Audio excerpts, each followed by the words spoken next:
So the United States has bombed Iran. Israel has bombed Iran. There is a ceasefire in existence right now that, at least so far, both the United States, Israel, and Iran are all following. The question is going to be, now what?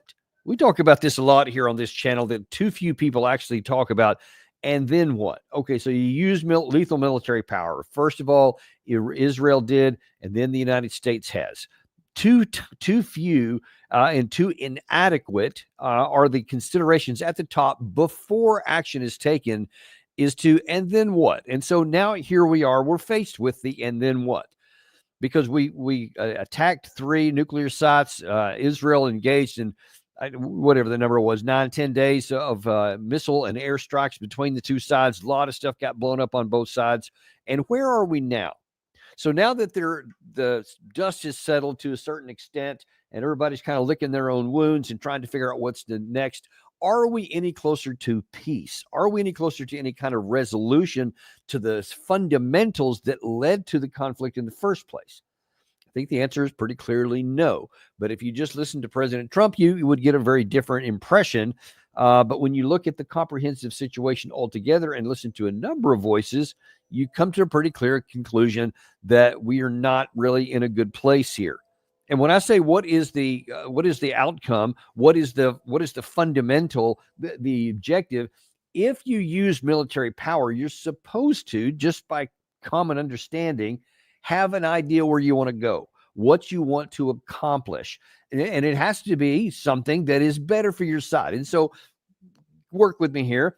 Whatever condition exists at the moment, and you're thinking, I want to use military force to improve it. So whatever that situation is, it exists right then.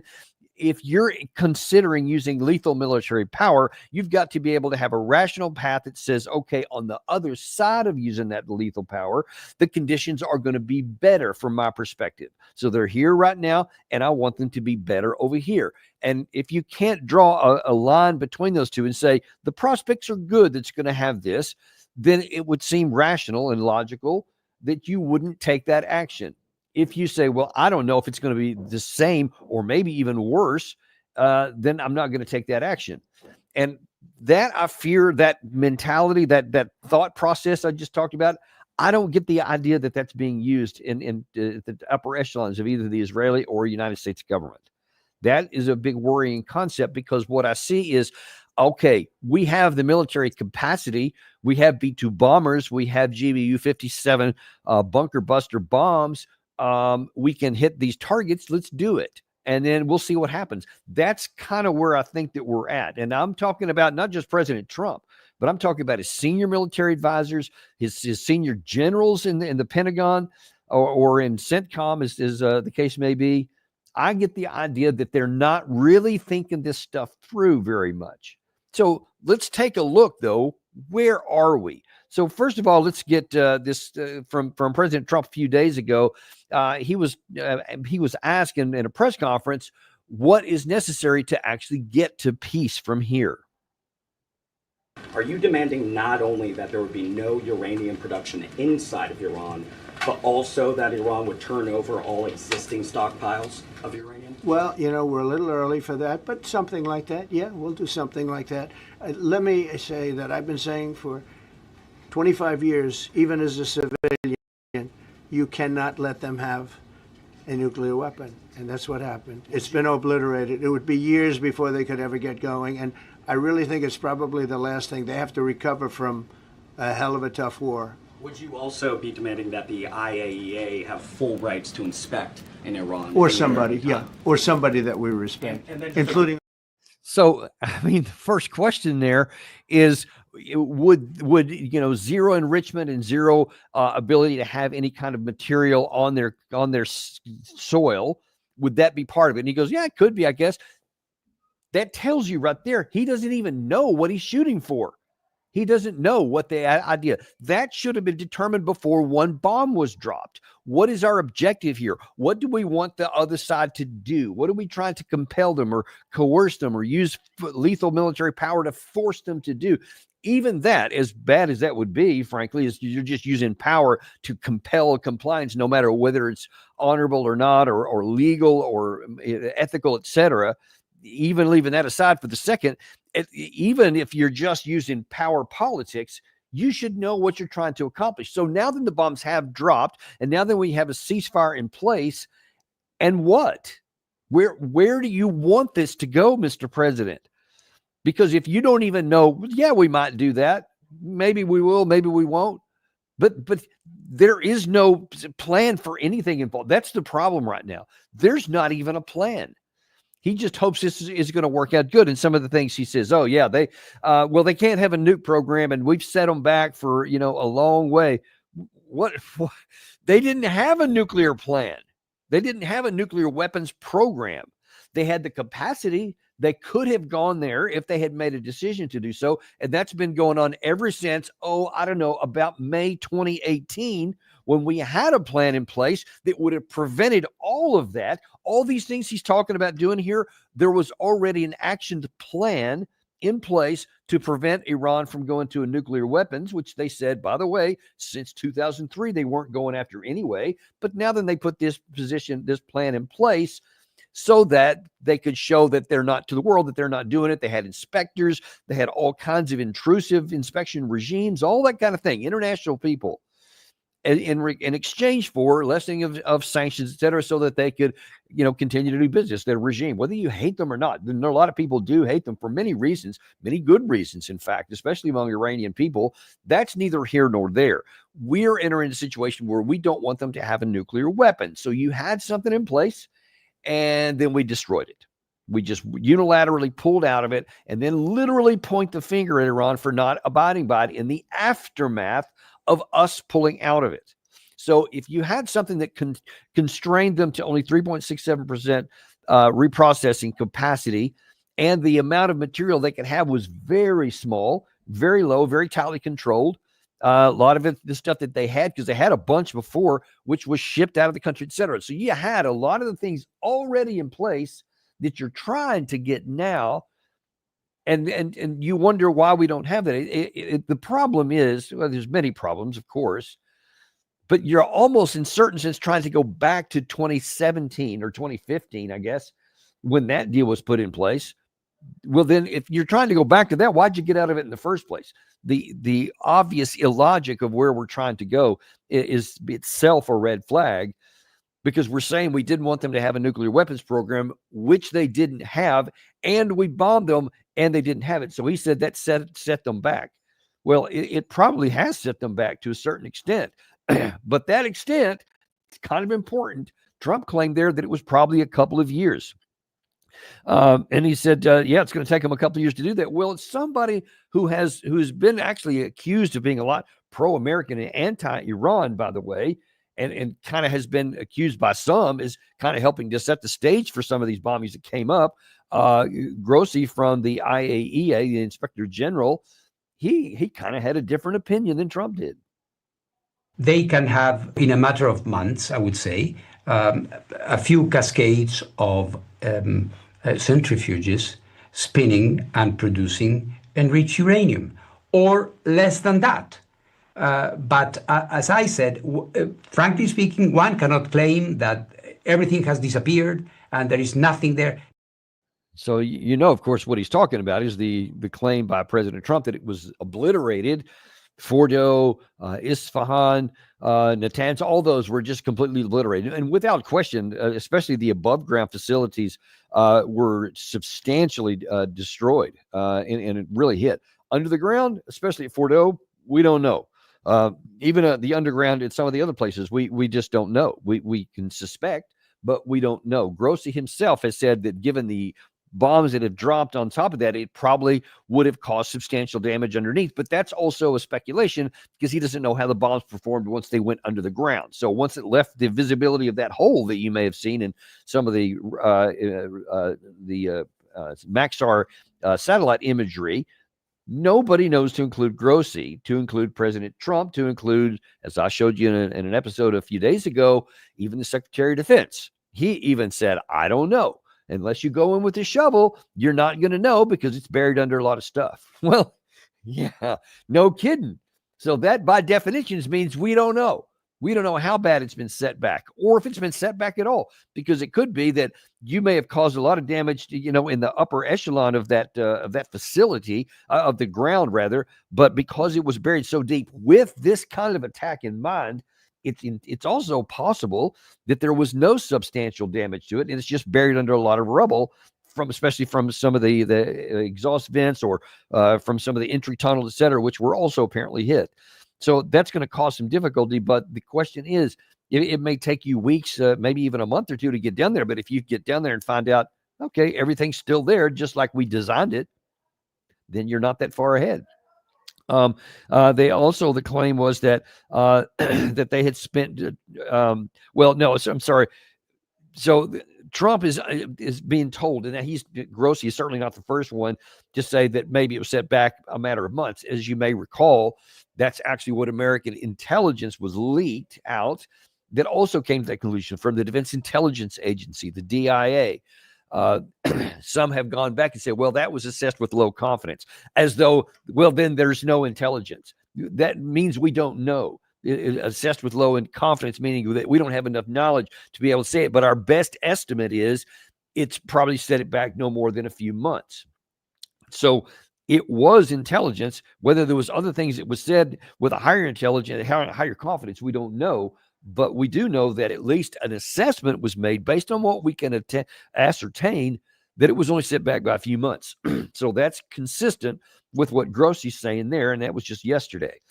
But Trump is completely undeterred from that, because he says, no, I don't care what my intelligence says. I don't care what common sense says. I don't care what Ted Postal says. They were obliterated.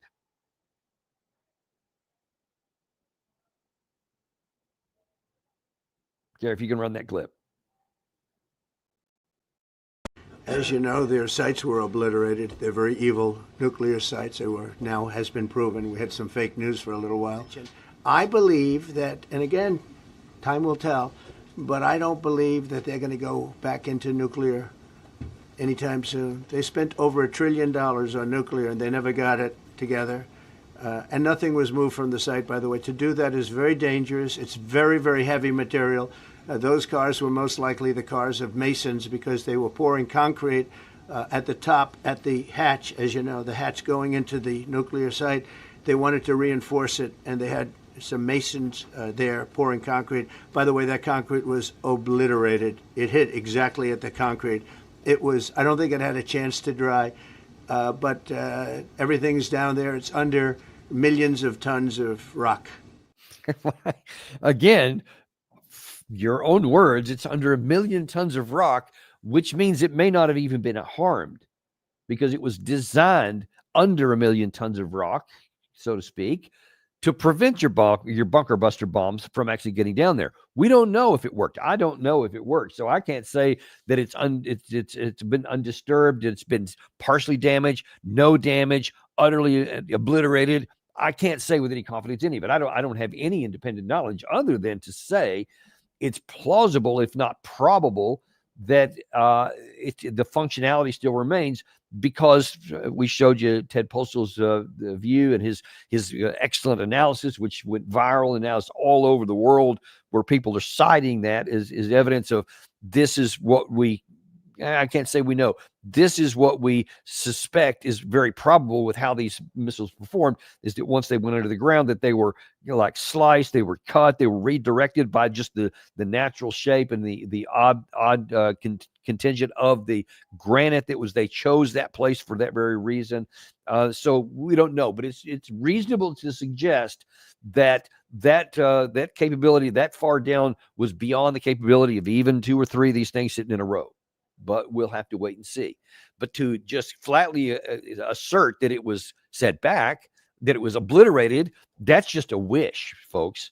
You just hope that's the case. But he's taken his hope and just saying it's a fact with no evidence, no knowledge. Just like I can't say for sure what happened in there, neither can the President of the United States, neither can the Secretary of Defense, and at least he hasn't. So we'll just accept that for what it is. There is that we don't know. Next is a couple of things. He said, yeah, they spent trillions of dollars on a nuke program. They did not spend trillions of dollars on a nuke program. They didn't have a nuke program. Ergo, they haven't spent any dollars on it. Now, that is clearly not to suggest that they haven't spent on their nuclear research facilities, which they certainly have. But it's important to specify, because he said trillions on a nuke program. I don't know where he comes up with that money. As poor as Iran is, and has as difficult as it is for them to get money, I don't know, unless you're talking like since the 1990s or something, maybe the total cumulative amount they've spent on all their nuclear facilities. Perhaps it was that. I don't know. But the bottom line is they don't have a nuke program that they have spent this, or a nuke weapons program that they have spent this money into. And they were signatories to the Non-Proliferation Treaty that we're signatories to, which grants them the authority to have a nuclear power program, a nuclear research program. It's legal and authorized for them to do so. And just because we don't like what they might do with it later, we can't go and kill them all, kill their scientists, assassinate their leaders, and blow up their facilities. We don't have the legal right to do that. Now, I know that many people in the United States, and I might even say most of especially the folks in Washington, they could care less about what's legal anymore. That by itself is a real big red flag for me. Kind of aside from the war and peace issues that were at stake here, that's something that should alarm every American, that there are people in the government at the highest levels of both Republican and Democratic parties. Certainly it was in the Biden administration, the Trump administration before that, the Obama administration before that, ad infinitum, go all the way back. Bush, I mean, you can go all the way back. In fact, as we get further along, and even the Trump administration now, vice the Trump administration of 2017, are also very different. Now then, there's like almost no constraints at all, because no one cares. There was a Senate attempt to actually say, at least from this point forward, you can't go back again and attack Iran without congressional consent, and even that got torpedoed. Even by the Senate itself, by the U.S. Congress, they're literally voting their power away. I mean, how hard would it have been to say, okay, sure, if there's going to be another strike into Iran, there needs to be congressional approval first.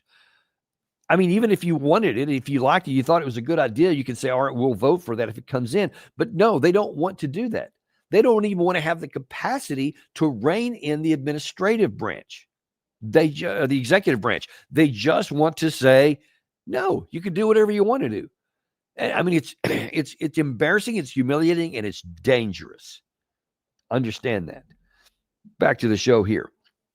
One of the other things that Trump said there is that, and by the way, this whole thing about they moved stuff, yeah, they didn't move it. That's absolutely no. We got it all. That's the thing. Again, that's his preference. That's what he wants to be true. That's what he desired to happen. So it just did, because I want it to happen, even though there's evidence that it didn't. You care if you can put that full screen up there, because the news is actually saying, and a lot of intelligence, also American intelligence, but this is in the New York Times here. It says the Director General of the IAEA said the Iranians told his inspectors that they planned to move the material if they thought it was under threat, i.e. before this attack, they already knew that there was a shot that they were going to move it. It was stored in containers small enough, he said, to fit into the trunk of an ordinary car. And in the days before the U.S. cruise missile attack on Isfahan, there was evidence of vehicles moving something in or out of these labs. IAEA officials say that since the stockpiles of 60% enriched uranium was Iran's most prized national possession, it would have been a breach of common sense to leave it all in one place. And I certainly agree with that. Rafael Mariano Grossi, the IAEA Director General, has held fast to his view that a good deal of that near bomb grade fuel remains in Iranian control. I don't know if they moved all of it, he said this week, but the evidence points to their moving out a lot of it. So there is evidence of it. And again, this is not an Iranian misinformation. This is the IAEA, which the United Nations, which we help fund, the international body, is saying that. U.S. intelligence officials have said that. Numerous reports have said that. The satellite imagery we've shown you a few times from Maxar has shown that there was something going on in there.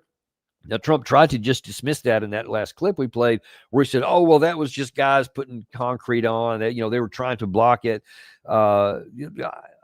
That's pure speculation. We don't know that. But as Grossi said, it would just be common sense that if you know for sure, that's like the crown jewel of everything you've been doing is the 60% reprocessing. The last thing you're going to do is have a single point of failure. And whatever you may think of the Iranians, they are definitely not stupid. They're actually quite intelligent, and given their constraints of their limited power, of their limited resources, they have been very, very effective at marshaling them and being able to maintain their power, being able to maintain the regime survivability, and to be able to provide some kind of decent deterrent against both the United States and against Israel, against just wanton destruction. Because Iran has made itself distinct from either Libya or from Syria. When we attacked in Libya, they could literally do nothing about it in 2011. When we attacked Syria multiple times during the Bashar al-Assad time, they could do nothing about it. And I think both, maybe even Obama, I can't remember right offhand, but definitely Trump and Biden, and then Trump several times, they used missiles into Syria. And they struck the Air Forces and several other things for various claims, but they did it so it was easy because Assad's not going to do anything in response. He didn't have the power to do it. Israel attacked Syria all the time, especially after 10/7. Many times they would hit the major airports. They would hit military facilities, and Israel, Syria could do nothing about it. Iran is not Syria. Iran is not Libya.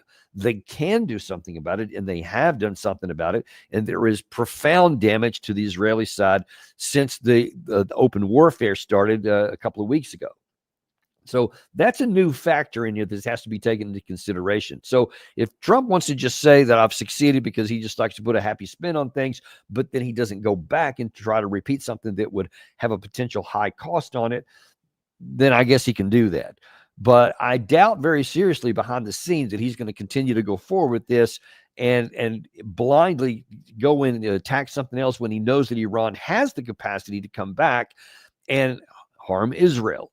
And hopefully that same thing exists with Israel as well. But this is all not now just about the Iranian situation, because Israel also, as we talk about a lot, this stuff, a lot of things are combined together. And for Israel, they still haven't defeated the Houthis, so that still exists out there. Hezbollah in Lebanon, that also still exists. They have definitely gone to ground. They haven't gone away.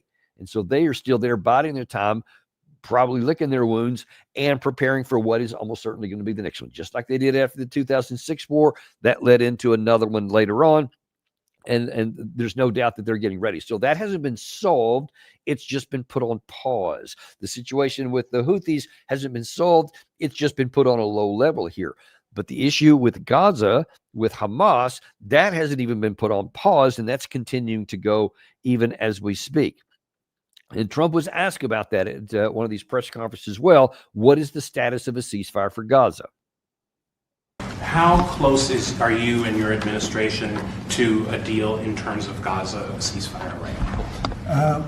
Often asked, and I think it's close. I just spoke with some of the people involved. It's a terrible situation that's going Gaza. He's asking about, and we think within the next week we're going to get a ceasefire. And we're supplying, as you know, a lot of money and a lot of food to that area because we have to. I mean, you have to. We're, in theory, not involved in it, but we're involved because people are dying. And I look at those crowds of people that have no food, no anything, and, you know, we're the ones that are getting it there. Some of it's being taken by some bad people, you know, once you give it and you give it out, and they're supposed to be taking care of the people, and they end up stealing the food and selling it. But we have a pretty good system now. But so we're helping with that. You see the lines of people that just get one meal essentially. But it's too bad other countries aren't helping out. Nobody's helping out. We're doing that because I think we have to on a humanitarian base. No, nobody's helping out. There's people all over the world begging to help out, but Israel keeps that food out, or now then Israel is controlling it. They're controlling how much food goes in. They're controlling the points. And as let's see, Israel, now then the current number, I got this just today, nearly 600 Palestinians at aid centers have been killed. Hundreds have killed seeking food as the famine deepens and limited food access leaves hundreds of thousands starving and malnourished and puts them in this horrific dilemma. Do I stay away from these food points and potentially starve to death, or do I go there and hope I can get some food but not be one of these hundreds that are killed by the Israeli Defense Forces? It's just an unbelievable situation here. And, for President Trump to sit here and say, we're in charge of that, we're not in charge of it, and that we're helping, and we're the only ones trying to help them. We're not. There's many that want to, but they're prevented from doing so. And all these people are dying. He could stop all of that suffering by just telling Israel, open the damn gates, get the food in there. And there's plenty. If you don't want to use the United Nations group before because they're allegedly compromised, I have questions about that, but fine. If you don't want that, get it in another. There are other aid agencies that could do that, but it is a terrible humanitarian situation, and extraordinary measures must be applied to get the food in there. I don't care how hard it is. Find a freaking way to make it happen. Get that food in there so that nobody has to worry about getting assassinated just to go and to get food for their starving family. That is just unconscionable. And that's, of course, no one mentioned that in the press conference there. Trump certainly didn't mention it. But yet you have Netanyahu earlier today just talking about how he wants to go back into Gaza hard. He's now trying again, and I can't believe that people are still falling for this stuff in Israel. He's now saying, now, after nearly 2 years of war, I'm going to prioritize getting the hostages back. And if those darn Hamas people don't do it, then we're going to go back in there hard and heavy. I don't know how you can go back in hard and heavy and then claim, by the way, that you're going to now prioritize getting the hostages back when you haven't done it before. It's just been this moniker, this title, this tag that he keeps waving in front of his people to keep them happy. My personal assessment is that Netanyahu has intentionally not worked to get those hostages back because he needs the emotional content of that and them holding out there to make no one say, well, let's end the fighting here because we haven't got the hostages back. So by continuing to claim that all of the fault is on the Hamas side, then he keeps the support for his war going on where he's continuing to kill these people in large numbers. And of course, you've seen the numbers in the last 6 or 8 months, maybe even less than that too. They're pretty high for Israeli population across the board being okay with killing lots of Palestinian people, in part because Netanyahu has been successful in building up this incredible hatred by the Israeli side against the Hamas side by fanning all kinds of flames, real and imagined, etc., and just almost no consideration for the humanity of the Palestinian people. But that's where we are. So the question is going to be what's going to happen next, because what Netanyahu wants, there's the headline that Gary put up there. I assume that's probably from today. Another 72 on top of that 600 has been killed while they're waiting for food. It's just abominable that this continues to happen. I just cannot believe in this current time frame in this modern world. With all these images that are out there, this isn't hidden, folks. I mean, Al Jazeera has it on there. It's on social media, flooded across place. United States, Europe, it's all over the place. No one's doing this hidden. What succeeds, unfortunately, is that the Israelis just claim, no, you're not seeing what you're seeing. It's not happening. I saw the Danny Danon, the ambassador, just flatly calling all this lies and hysterics, and claims that it's not true, etc. But it's just black and white. It's just right there. It's like me telling you with emphatic, this is not a mouse. There is no mouse in my hand. And I condemn anyone who says otherwise. There is no mouse in my hand. These people are just enemies of, that's just what we do. And that's what they're doing rather. And it's working. It's working because people are going, oh yeah, it's definitely not a mouse. And no one's taking any actions. Lots of people are angry, but no governments have put the pressure on Netanyahu to stop doing this barbaric behavior. And they don't want to, of course, because they don't want a two-state solution.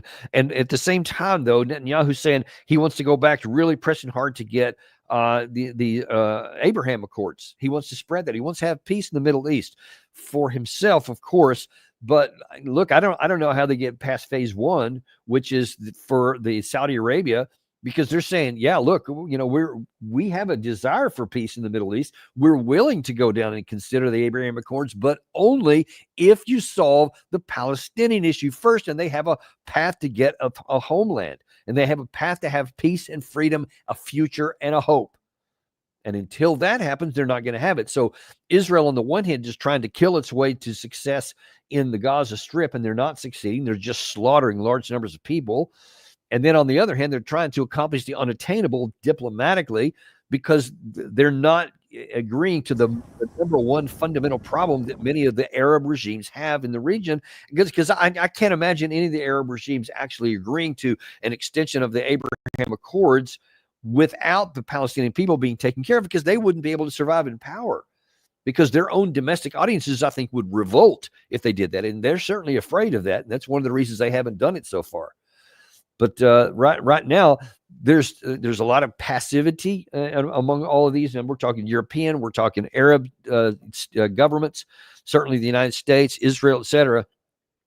And the net is that more Palestinians die every day. They continue to not have a hope. But listen, you can only go so far down that path. I mean, there was I think it was a Harvard study that came out while I was in Europe this past week that said that the number is probably not 70 or 80,000 Palestinians who've been killed, but probably closer to 400,000. It is an astronomical number, but that makes sense. That's actually a plausible number based on what we see with our own eyes with this massive destruction throughout there. It stands to reason that there are probably hundreds of thousands of people buried under the rubble that no one can identify or even find. There's just the missing. Not a lot of places you can go hide there and not be found if you're still alive. And yet, with all of that knowledge, all that information, all of those videos, all those photographs out there, there's just not any pressure on anybody's government. And that is just one of the saddest things and the most distressing things to me as a human being, is that even when, we say all the time from the Holocaust, where the Jews suffered in World War II, and 6 million total people, the Jews and all kinds of other people were just systematically destroyed by the Nazi regime. We always say, never again, never again. And again. And now then, some of the people who were the victims the last time are now the perpetrators this time. And because they were the victims last time, they get a pass. And that just should not be. And it just grieves me that nobody with any power is standing up for the people who were suffering it now. And I promise you, there will come a day in the future, I guarantee it, there will come a day in the future when all of these leaders have passed, that people from future generations will look back and say, what in the hell was wrong with this? It's like there was this sickness across the whole range of governments across the world here, that something so obvious was happening in front of their eyes, and this detestable thing that none of them would want to happen to their own people. And yet they all turned a blind eye after saying never again.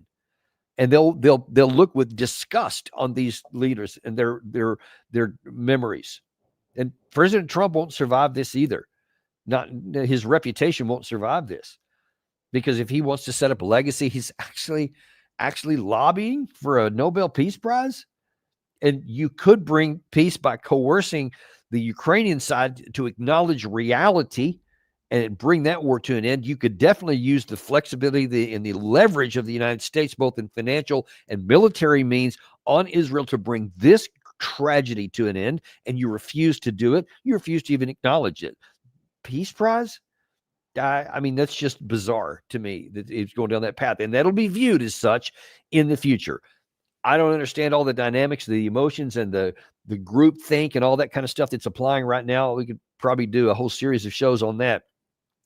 But that won't last forever. It never does. And when that passes off and another generation arises, they'll just look with disgust upon all of us who are in charge right now or who are alive right now. And they'll look back and they'll see who was standing up for this, who was passive in the face of it, who was complicit in it, who enabled it.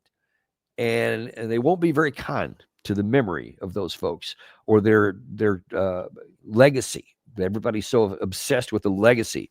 I wish a lot of people, just kind of as an aside, were a lot less worried about a damn legacy, which is an arrogant thing that I want to be seen as something great, and a lot more focused on accomplishing something right now with the influence that you have and the leverage that you have and the leadership position that you have to help people now, right now. Whether you get credit for it or not, who gives a crap?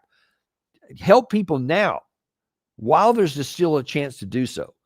I'm talking about President Trump here just because that's the guy we're showing the video from. But I mean, you can pick almost any other leader, and I mean any other leader, whether it's Starmer, Netanyahu, the guy, what's his Carney up in Canada, etc. Any other leader all across the globe, because all of them have an agency and none of them are using it. And that includes the Middle East leaders too. That includes because there are things they could do. They could take risk to help these people, and they're not willing to do it. Their Arab regimes aren't doing it. Turkey's not doing it.